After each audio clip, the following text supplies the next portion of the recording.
الكرام على حبيب قلوبنا وطبيب نفوسنا وشفيع ذنوبنا أبي القاسم محمد وعلى أهل بيته الطيبين الطاهرين المعصومين. أما بعد فقد قال الله سبحانه تبارك وتعالى في الكتاب المجيد والفرقان الحميد. بسم الله الرحمن الرحيم. في بيوت أذن الله أن ترفع ويذكر فيها اسمه يسبح له فيها بالغدو والآصال رجال لا تلهيهم تجارة ولا بيع عن ذكر الله. صلوات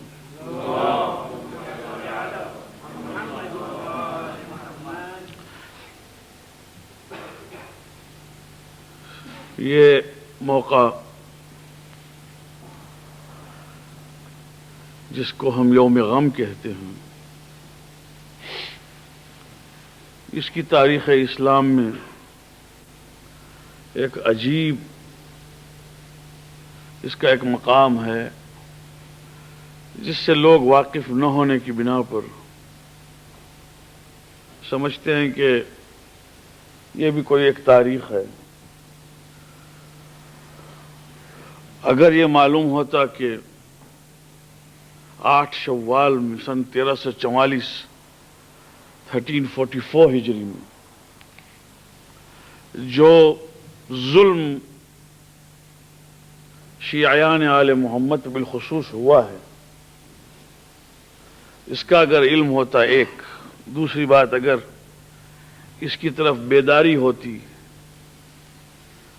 اویئرنیس ہوتی، تو ظاہر ہے کہ یہ امام باڑہ بھر جاتا۔ اور نہ صرف یہ کہ یہاں مگر جہاں بھی مجلس ہو،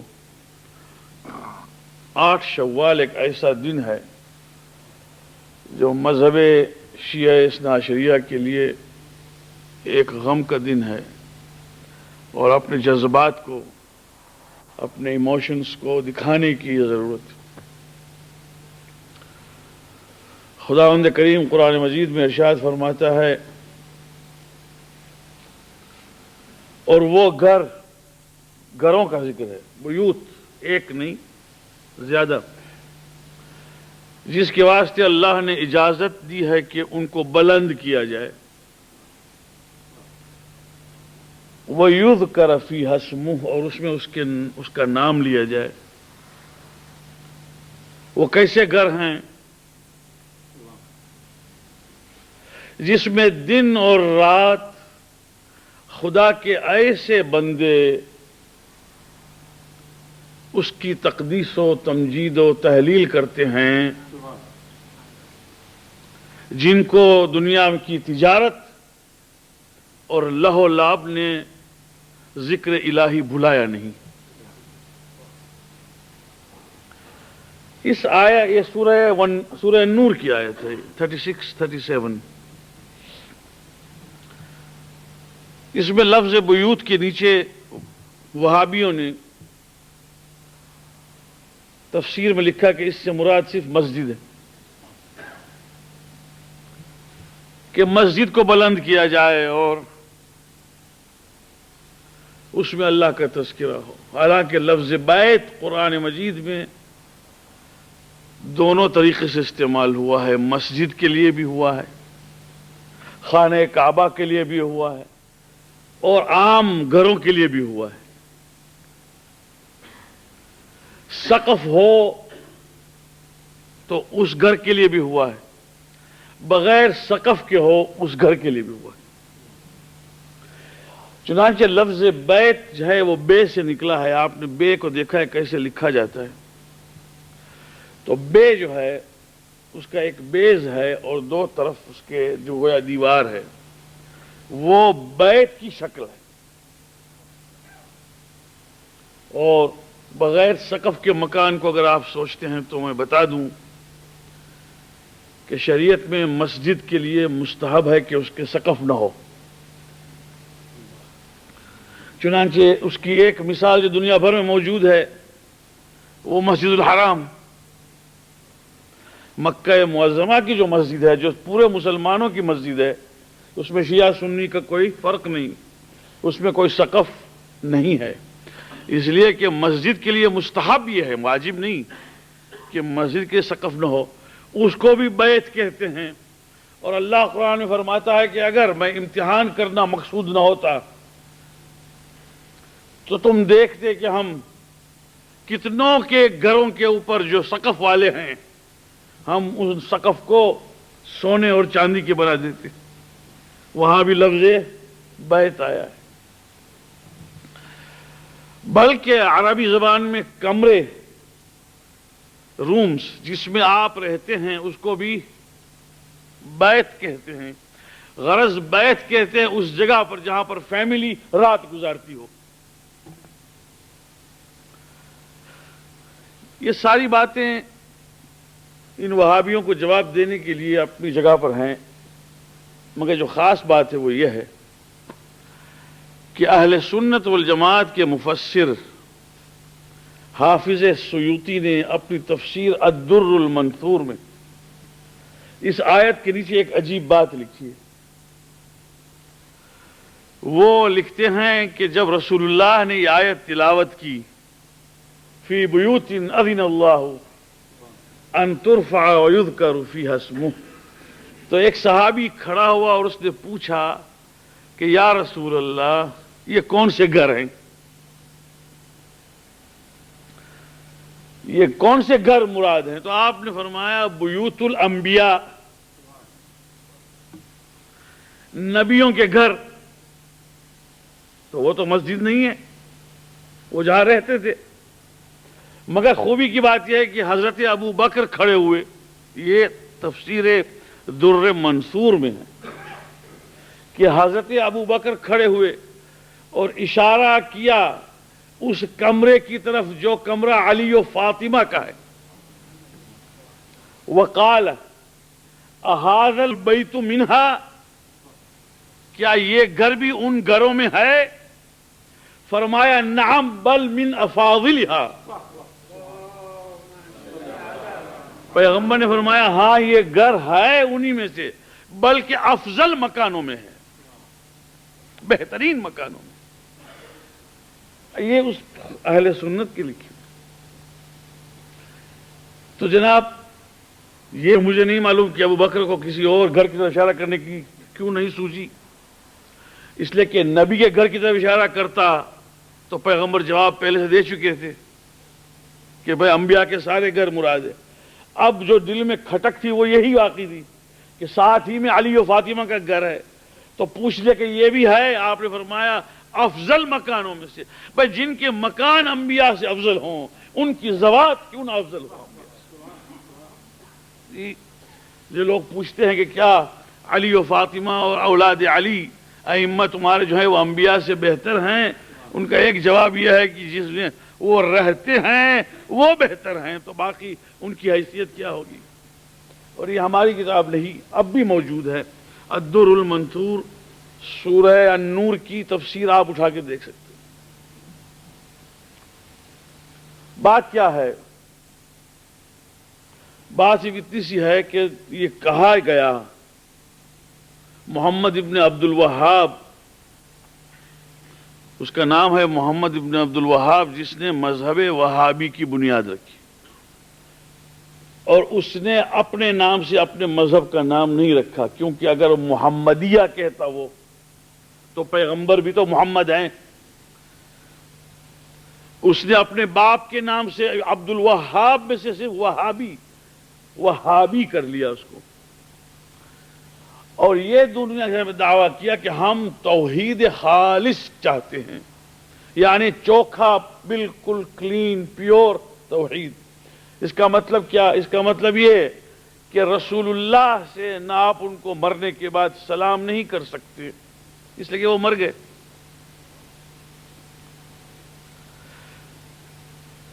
سلام کس کو کریں گے آپ؟ جو حاضر ہو، وہ تو مر گئے۔ مگر یہ بھول گیا کمبخت کہ قرآن مجید میں تقریباً 6 انبیاء کو ان کے مرنے کے بعد سلام ہے. سلام علی موسیٰ و ہارون، سلام علی نوح فی العالمین. کتنے سلام ہیں؟ تو وہ زندہ ہیں، دنیا سے اٹھ گئے ہیں. یہ سب باتیں اپنی جگہ چھوڑ دیں آپ. بات یہ اتنی سی ہے کہ ہر مسلمان پر تشہد کے بعد سلام میں السلام علیکہ ایہا النبی ورحمۃ اللہ وبرکاتہ کہنا ضروری ہے کہ نہیں؟ 4 امام اہل سنت کے ہیں، ان میں سے 2 کے نزدیک واجب ہے. 2 کے نزدیک تو سلام بر نبی واجب ہے، اور ہمارے ہاں تو یہ خیر مستحب ہے، مگر ان کے ہاں تو واجب ہے 2 اماموں میں. تو بتائیے کس نبی کو سلام کر رہے ہیں؟ مرنے کے بعد ہی سلام کر رہے ہیں، ان کے وہ دنیا سے اٹھ گئے ہیں. تو جب نماز نہیں بنتی تمہاری جب تک رسول کو سلام نہ کریں، وہ ہم سے کہہ رہے ہیں کہ دیکھیں سلام نہ کرنا، وسیلہ نہ کرنا، قبر مت بنانا، قبر کے پاس مت جانا. اور خوبی کی بات یہ ہے کہ روایت کرتے ہیں علی بن ابی طالب علیہ السلام کہ ایک راوی کہتا ہے کہ مولا علی فرماتے ہیں کاش کہ مجھے موقع ملے تو میں تمہیں وہ کام سونپوں جو مجھ کو رسول اللہ نے سونپا تھا. تو اس نے کہا یا علی وہ کیا کام ہے؟ کہا وہ یہ ہے کہ جتنے باقی مورت ہیں، مورتیاں جتنی جہاں بھی ہیں، تماثیل، ان کو توڑنا اور قبروں کو مساوی کر دینا. پہلے تو میں نے اس روایت کو جو بیان کیا ہے اس میں جو راوی ہے جو امام علی علیہ السلام سے روایت کرتا ہے وہ دشمن علی ابن ابی طالب تھا. وہ تمام ائمہ رجال نے لکھا ہے، سنی شیعہ نے، کہ یہ علی ابن ابی طالب کا نمبر 1 دشمن تھا. دوسری بات یہ ہے کہ ہم نے ساری صحیح ہیں جتنی ہے اہل سنت کی، 6 صحیح بخاری، صحیح مسلم، ان میں اس کمبخت کی اس ایک روایت کے سوا کوئی روایت ہی نہیں، بس ایک یہ روایت. اور باقی تمام جتنے راوی ہیں سب ضعیف، مگر اس کو وہ اچھال رہے ہیں. میں کہتا ہوں میں نے قبول کیا کہ کہا ہوگا مولا نے، مگر کیا کہا؟ دیکھیے قبر 2 قسم کی بنتی ہے. ایک قبر بنتی ہے جیسے کہ اونٹ کی کوہان کی طرح، اس کو کہتے ہیں عربی میں تسنیم، سنام البعیر، یعنی اگر آپ دیکھیں تو اونٹ کے پشت کی طرح، جیسے کہ وہ ہوتا ہے نا کوہان کے پشت، یا جیسے گائے کی پشت کے اوپر. تو جیسے کہ قبر بناتے ہیں اس کو تسنیم کہتے ہیں، یعنی اونچی کر کے ذرا پھر یوں گول کر دیتے ہیں، جو عام طور پہ آپ نے دیکھی ہوں گی. یہ مکروہ ہے، یہ مکروہ. پیغمبر اکرم نے بالاتفاق اہل سنت والجماعت کی روایت فرمایا کہ قبر کو 1 بالش اونچی رکھو، شبر واحد یرتفع، شبر واحد، 1 بالش، 1 وینت اونچی رکھو.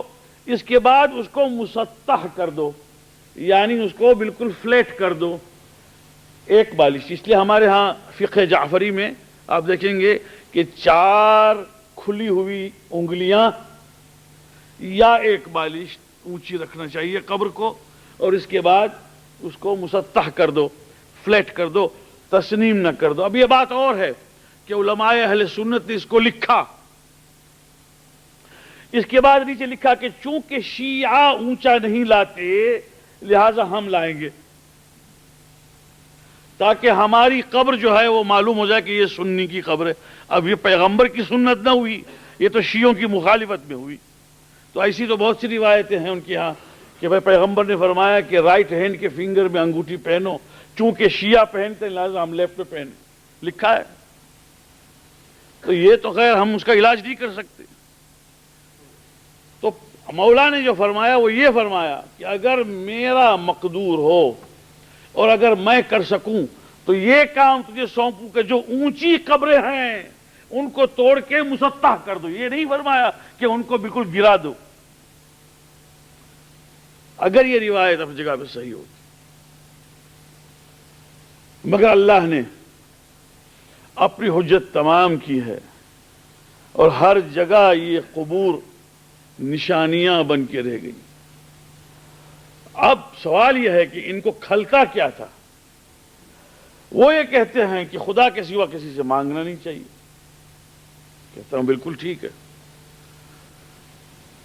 میں جب حجر اسود کے سامنے جاتا ہوں تو مستحب ہے، جتنے حاجی گئے ہیں وہ گئے ہیں، جتنے عمرہ کے لیے گئے ہیں عمرہ کے لیے گئے ہیں، انشاءاللہ جو نہیں گئے وہ جائیں گے اور بار بار جائیں گے. جب آپ حجر اسود کے پاس پہنچتے تو کیا کرتے؟ اگر بہت رش ہے لوگوں کا اور چوم نہیں سکتے تو حکم نہیں ہے کہ مار پیٹ کے جاؤ. یہ تو حکم نہیں ہے کہ کسی اور کو مارو پیٹو زخمی کرو اور چلے جاؤ، یہ تو حکم نہیں ہے. مگر اتنا تو کر سکتے ہو کہ کھڑے ہو کر کہو السلام علیک. اس کو کہتے استلام. اور یہی حکم ہے کہ جب بھی ایک شوط کیا، پہنچے حجر اسود کے پاس، ہاتھ اونچا کرو السلام علیک اللہ اکبر. پھر آگے بڑھو، پھر ایک سے شوط، جب پہنچو پھر واپس پہنچو، کہو السلام علیک اللہ اکبر. کس کو سلام کر رہے ہیں بھائی؟ پتھر ہے. حضرت عمر نے یہی تو کہا تھا. اس کو پتا نہیں تھا کہ امام علی پیچھے کھڑے ہیں. اس نے حجر اسود کو دیکھ کے کہا کہ تو پتھر ہے اور کیا ہے. تو معلوم ہو کہ یہ بات جو وہابیوں کی آج ہے یہ بہت پرانی ہے. مولا علی پیچھے کھڑے تھے، کہا اے عمر تو کیا بکواس کرتا ہے؟ یہ پتھر نہیں، یہ ملک ہے. یہ قیامت کے دن گواہی دے گا کہ کس منافق نے چوما اور کس مومن نے چوما. تو اس کو پتھر سمجھتا ہے. تو ظاہر آج بھی وہ پتھر ہے. مگر جب وہاں پہنچتے ہیں تو آپ سلام کرتے ہیں. پوری دنیا اسلام سلام کرتی ہے اور اللہ اکبر کہہ کے وہاں سے گزرتے ہیں اور کوئی چیز نہیں. صفا اور مروہ پتھر کے دو پہاڑ ہیں. اللہ فرماتا ہے کہ اس کے درمیان میں صفا اور مروہ میں سعی کرو کہ یہ حج کے ارکان میں سے ہے. ارے یہ سب باتیں اپنی جگہ پر. اس زمانے میں یہ ہوتا تھا کہ لوگ جب حج کے لیے آتے تھے تو اپنی دمبیاں یعنی شیپ، بکرے شیپ جو قربانی کے تھے وہ ساتھ میں لے کر آتے تھے. آج کی طرح نہیں ہے کہ ہم وہاں جائیں گے خریدیں گے، وہاں بیچنے والے بیچتے ہیں. نہیں، لوگ اپنے ساتھ دمبیاں اپنی لے کر آتے تھے. کوئی 100 لے کر آیا، کوئی 50 لے کر آیا، کوئی 40 لے کر آیا. اپنے قافلے والوں کے لیے قربانی کرے گا، اپنی فیملی کے لیے قربانی کرے گا. اور جو مومن ہوتے تھے وہ باقاعدہ ان جانوروں کو اتنا کھلا کر تنومند کرتے تھے کہ تاکہ اللہ کی راہ میں جو دمبیاں اور قربانی دیں وہ صحیح تندرست ہو. کسی غریب کو گوشت ملنا ہے تو پورا ملے. ہاں. اور ایک قلادہ اس کو باندھتے تھے. قلادہ وہ پٹی خاص قسم کی ہوتی تھی جس سے آئیڈینٹیفائی کرتے تھے کہ یہ قربانی کا جانور ہے. اس کو کہتے تھے قلادہ. اس کو لے کر آتے تھے. اور اللہ قرآن میں فرماتا ہے کہ وہ قلادہ والبدن، وہ قلادہ جس جانور کے ہاں ہو وہ بھی شعائر اللہ میں سے ہے، اللہ کی نشانیوں میں سے. اور ابھی کو کیا بتائیں، یہ ساری باتیں اپنی جگہ پر ہونے کے باوجود وہ کہتے ہیں کہ نہیں، سوا ان کے کہیں نہ جائیے. اب میں ایک پوچھتا ہوں، کہاں جاؤ گے؟ آئے مسجد میں بیٹھیے، بات کیجیے ڈائریکٹ. کہ نہیں وہ تو نہیں ہو سکتا، نماز پڑھنا پڑے گی. میں نے کہا نماز کیا ہے؟ کیونکہ قرآن میں جو یہ آیت ہے وَابْتَغُوا إِلَيْهِ الْوَسِيلَةَ، اللہ تک پہنچنے کے لیے ایک وسیلہ اختیار کرو. اس کی تفسیر میں ان لوگوں نے لکھا ہے کہ اس سے مراد نماز ہے، اس سے مراد قرآن ہے. میں نے کہا جو بھی مراد لو، بہرحال درمیان میں کچھ نہ کچھ ہے. یہ نہیں کہہ سکتے کہ میں پہنچ جاؤں گا، یا تو نماز کے وسیلے پہنچو گے یا قرآن کے وسیلے پہنچو گے، تو ایک وسیلہ درمیان میں ہے۔ اب ہم کہتے ہیں کہ اللہ نے قرآن میں فرمایا ہے کہ تم دیکھو، دوسری آیت ہے، جو قریب تر وسیلہ ہو اس کو اختیار کرو۔ تو ہم نے وہ کون سا گناہ کیا ہے؟ تم کیسے جاتے ہو خدا کے پاس ڈائریکٹ؟ ہم کو بتاؤ تو صحیح، کوئی راستہ نہیں۔ دو باتیں میرے دوست، میرے جوانوں، یاد رکھو کہ ہم لوگ بھی اعتراض کرتے ہیں کبھی کبھی، مگر نہیں جانتے ہیں کہ کیا کرتے ہیں، بس شک کرتے ہیں۔ وہاں سے لاش نکلی، یہاں پہنچی، اب پوچھتے ہیں کہ یہ مولا صاحب یہ لاش کو نکالنے کی ضرورت ہے، یہ علم کیا ضروری ہے؟ یہ کیا؟ میں نے کہا کہ دیکھو، جو ایجوکیشن سسٹم امپروو ہوتی گئی دنیا میں، تمام ٹیچروں نے اور ایجوکیشنسٹس نے اس بات کو منظور کیا ہے، اور آج تو یہ پریکٹس میں ہے کہ کسی بچے کو پڑھانا ہو تو ویژول ایڈ دو۔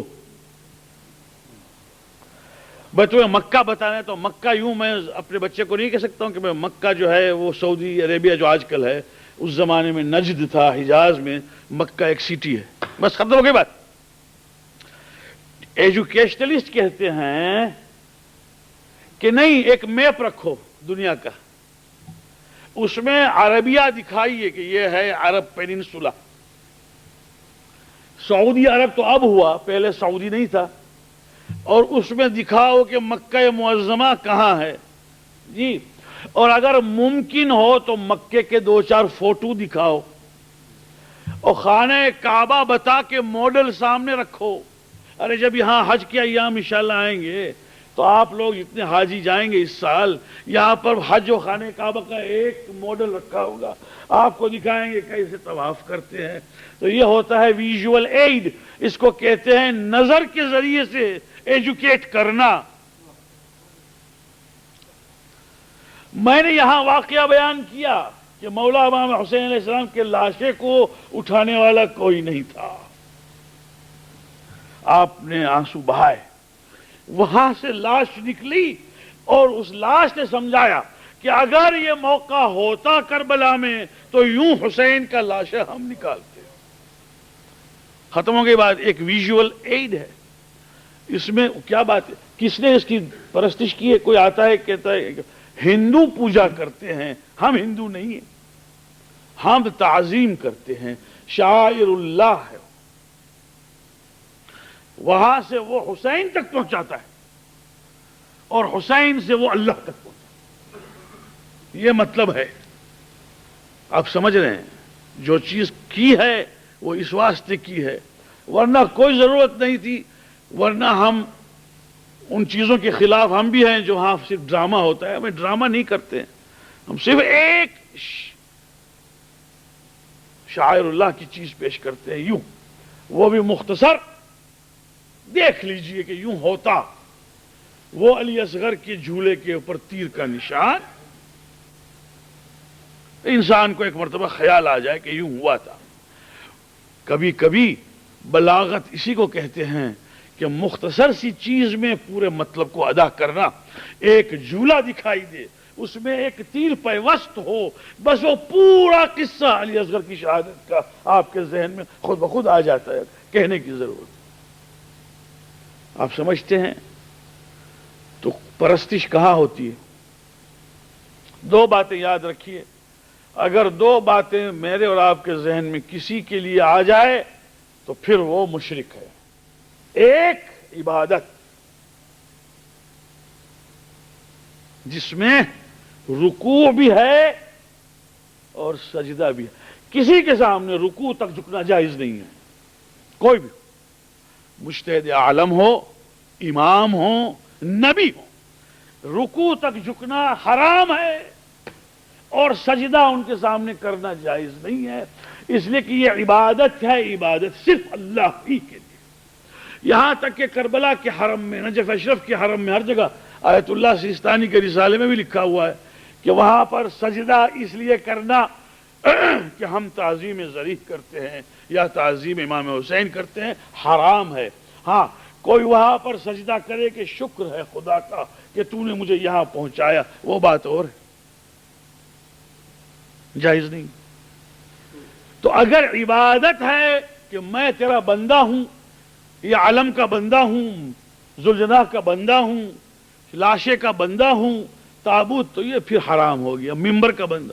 مگر ممبر کے سامنے آ کے صرف اس لیے میں نے ممبر کا احترام کیا کہ یہ وہ جگہ ہے کہ جہاں پر کہتے ہیں کہ رسول اللہ بیٹھتے تھے، ممبر نبی ہے، لہذا یہاں پر بغیر وضو کے نہیں بیٹھوں گا، حالانکہ بغیر وضو کے بیٹھنا حرام بھی نہیں ہے، مگر احتراماً نہیں بیٹھوں گا۔ کیوں؟ کہ جگہ ایسی ہے کہ جہاں پر ایک زمانے میں حضرت بیٹھتے تھے، یہ وہی تو نہیں ہے، یہ اس کی شکل۔ ایک یہ کہ کسی کو رب نہ کہو، اور ایک یہ کسی کو معبود نہ کہو۔ رب نہیں ہے ہمارا سوائے خدا کے۔ رب سے مراد کہ تمہاری میری پوری ضروریات کو پوری کرنے والا، رازق، خالق، مالک، زندگی دینے والا، موت پہنچانے والا، سوا خدا کی کوئی نہیں ہے، ایک۔ اور یہ سر جھکے گا نہیں کسی کے سامنے عبودیت میں، یہ دو چیزیں نہ ہو۔ فتاوائے قاضی خان ایک کتاب ہے، بہت جلدوں میں، اس میں لکھا کہ ایک شخص آیا پیغمبر اکرم صلی اللہ علیہ وآلہ وسلم اور اس نے کہا یا رسول اللہ میں نے خواب دیکھا۔ آپ نے فرمایا کیا دیکھا؟ کہا میں نے دیکھا کہ حور العین کی پیشانی کو چومتا ہوں اور جنت کی، بہت اچھا خواب ہے، حور العین کی پیشانی کو چومتا ہوں اور جنت کی چوکھٹ کو چوم رہا ہوں، بتائیے کیا حال ہوگا؟ آپ نے فرمایا اچھا خواب دیکھا، جا تیری ماں اور تیرے باپ دونوں کی پیشانی کو چوم لے، باپ کے ہاتھوں کو چوم لے، ماں کی پیشانی کو چوم لے، گویا تو نے حور العین کی پیشانی کو چوما اور باپ کی ہاتھ چومنے سے گویا جنت کی چوکھٹ۔ اس نے رو پڑا، اس نے کہا یا رسول اللہ دونوں مر گئے ہیں، بابا بھی چلے گئے ہیں دنیا سے، ماں بھی چلی گئی۔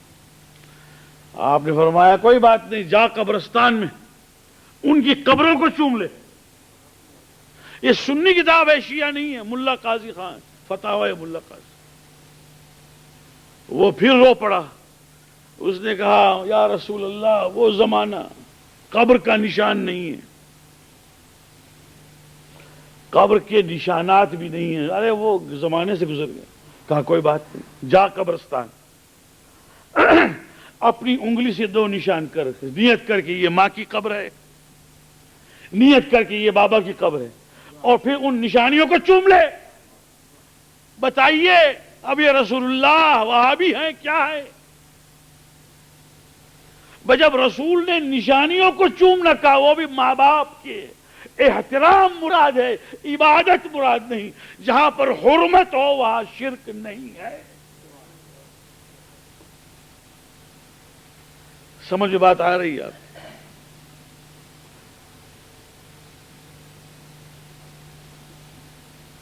سن 1216، بہت زیادہ باتیں ہو سکتی ہیں اس لیے کہ تاریخ ہے یہ، اور چونکہ تاریخ ہے لہذا دل چاہتا ہے کہ دل کھول کے بیان کریں، مگر وقت بھی محدود ہے۔ مگر جہاں یہ ٹیپ پہنچے گی میری انشاءاللہ تعالی، وہاں پر یہ پیغام بھی پہنچ جائے گا۔ مجلسوں کی ٹیپیں جاتی ہیں، سن لیں دنیا والے۔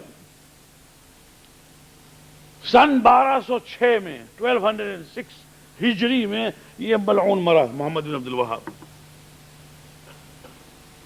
ہجری کی بات کرتا ہوں، اور 1216 میں 1216 میں ان لوگوں نے پہلا حملہ کیا کربلا معلی اور عید غدیر کے دن، اور کربلا کو تاراج کیا، 5000 آدمی مارے گئے، ایک روایت۔ دوسری روایت میں یہ ہے کہ 20,000، مگر میں لوویسٹ لے رہا ہوں۔ اس کے بعد حرم مطہر میں داخل ہوئے، اور جتنے ملوک نے اور بادشاہوں نے جو کچھ دیا تھا مولا کے نام پر، مولا کو ضرورت نہیں ہے دوستو، لوگ اپنے ایموشن سے دیتے ہیں۔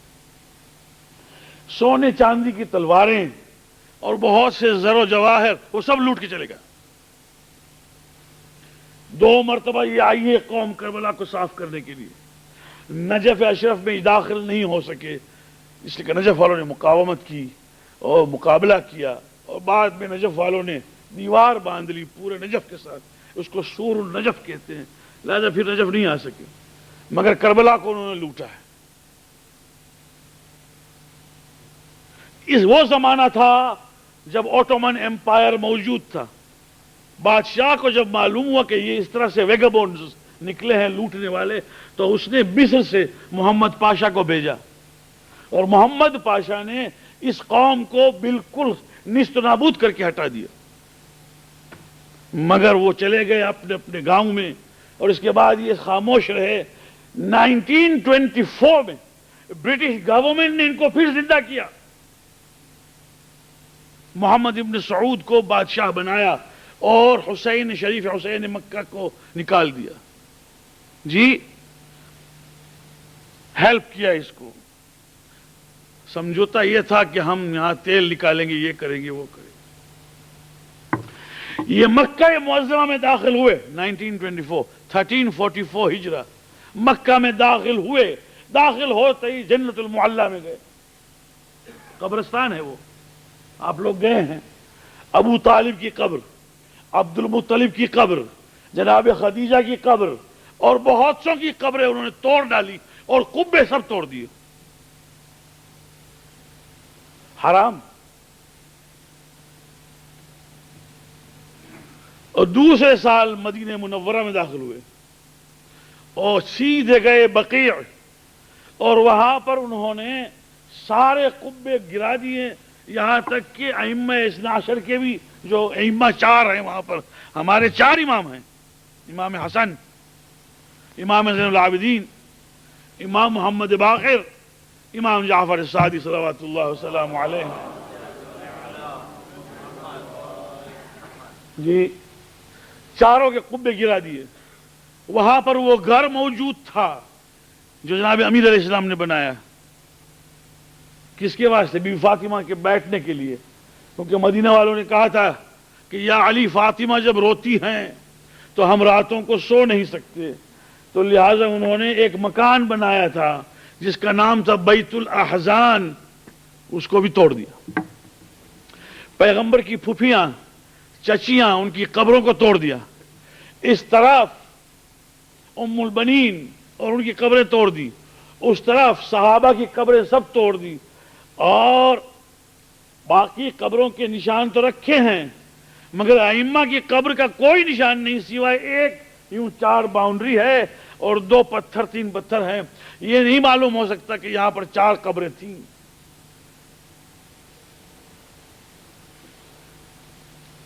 اور چاہتے تھے کہ پیغمبر کے قبے کو توڑیں،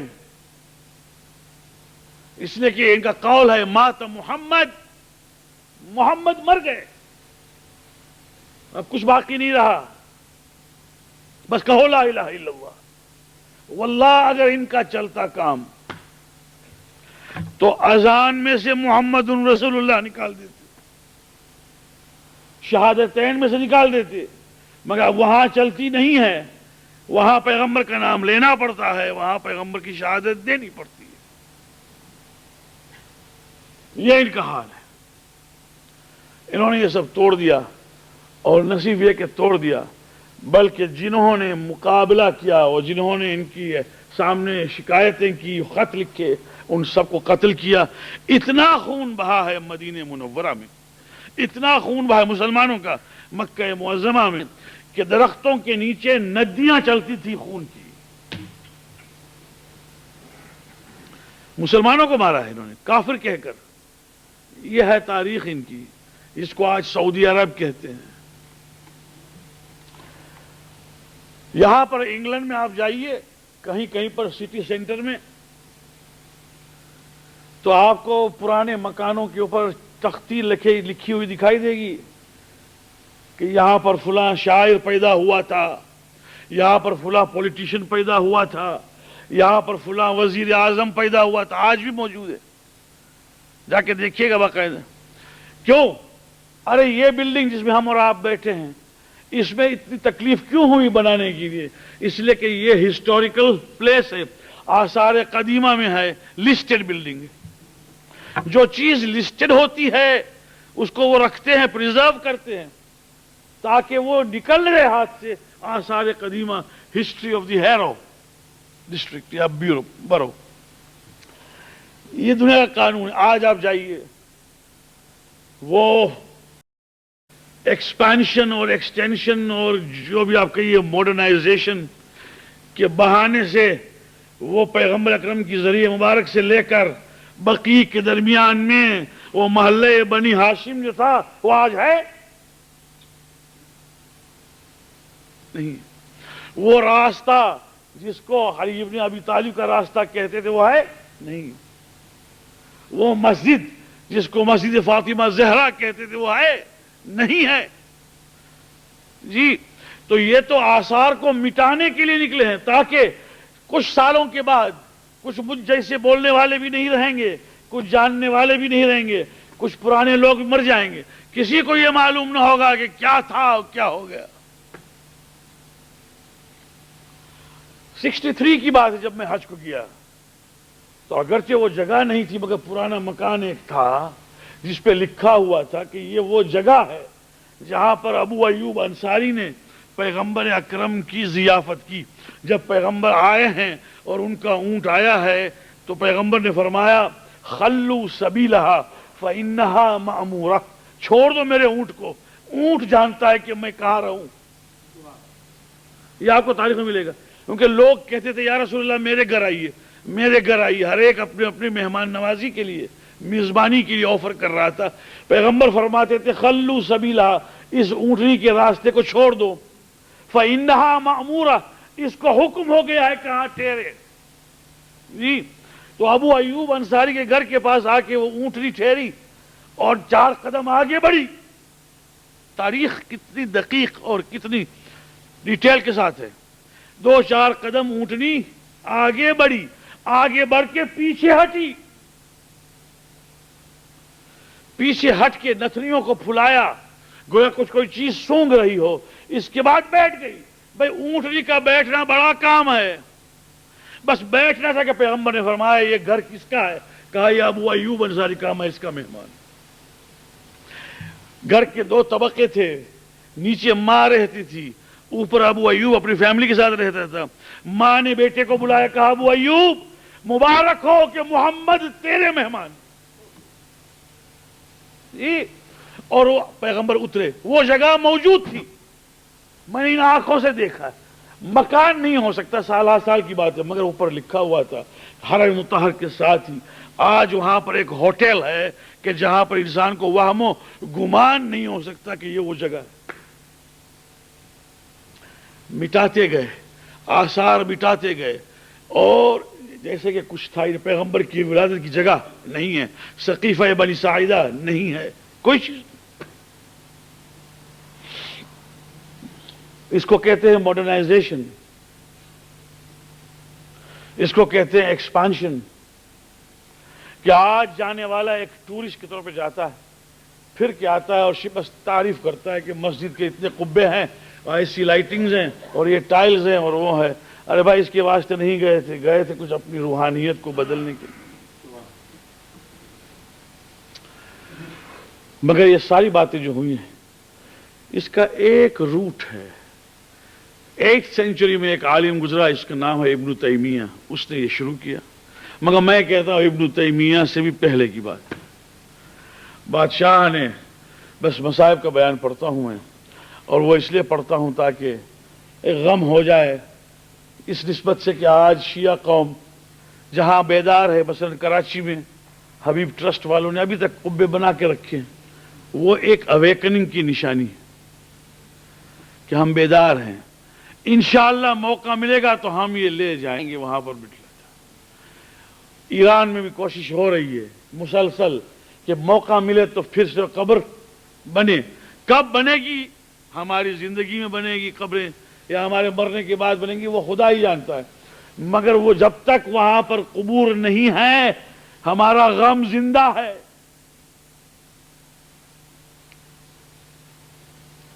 سب سے پہلے جس شخص نے قبر ائمہ کی قبر کو توڑنے کا ارادہ کیا، یہ وہابی تو کل کی پیداوار ہے، 1924 کی، ابن تیمیہ 782 میں مرا ہے۔ سب سے پہلے بنو عباس کے بادشاہ متوکل نے۔ بس دوست، جب اس کے ہاں دربار میں ناچنے والے گانے والے جو تھے، عورتیں تھیں مرد تھے، اس کا پروگرام بنا، اور وہ عورتیں جو ناچتی تھی رقاصہ کہلاتی تھیں، وہ کوئی دکھائی نہیں دی۔ شیخ عباس قمی نے اس کو تتمۃ المنتہا میں لکھا ہے، منتہی الاعمال کی کتاب کے بعد ایک تتمہ ہے۔ تو اس نے بادشاہ متوکل نے پوچھا کہ یہ سب کہاں گئی ہیں؟ تو کسی ایک نے کہا کہ تم کو نہیں معلوم، مخصوصی ہے کربلا کی،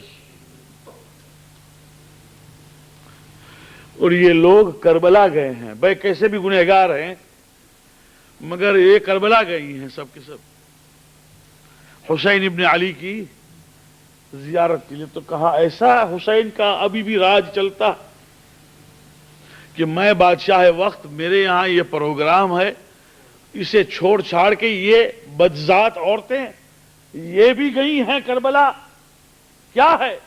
چنانچہ اس نے حکم دیا کہ اس کو زیارات کو روکا جائے۔ بس پہلے اس نے حکم دیا کہ زیارتوں کو روکا جائے۔